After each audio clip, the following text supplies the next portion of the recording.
মঙ্গলবার দুপুরে বন্যায় প্লাবিত এলাকাগুলি পরিদর্শন করেন মেয়র তথা ৭ রামনগর বিধানসভা কেন্দ্রের বিধায়ক দীপক মজুমদার। পরবর্তী সময়ে সাংবাদিকদের মুখোমুখি হয়ে মেয়র তথা বিধায়ক দীপক মজুমদার বলেন, অতিমাত্রা বর্ষণের ফলে এই এলাকায় বিভিন্ন বাড়িতে জল প্রবেশ করে, আর তাতে করে এক প্রকারের অসুবিধার সম্মুখীন হতে হচ্ছে জনসাধারণের।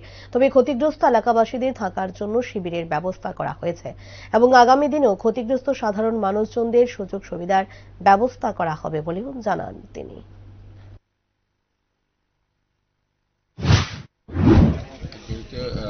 প্রবল বর্ষণে নদীর জল বাড়াতে আমাদের এই এলাকা, বিশেষ করে সাউথ জয়নগর থেকে জায়গায় কিছুটা জলমগ্ন হয়েছে, মানুষের বাড়িতে জল ঢুকে গেছে।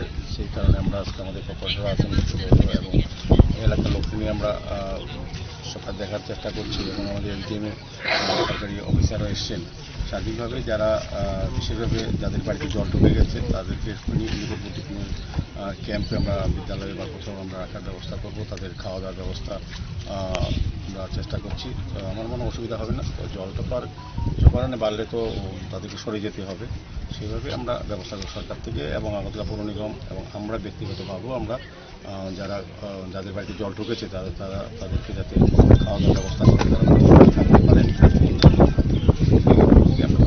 কাজ করছি। আজকে এই কারণেই আমি সাউথ জয়নগর জায়গাটা ভিজিট করলাম। করার পর যেটা মনে হয়েছে যে নদী জল বাড়াতেই মানুষের বাড়িতে জল ঢুকে যাচ্ছে।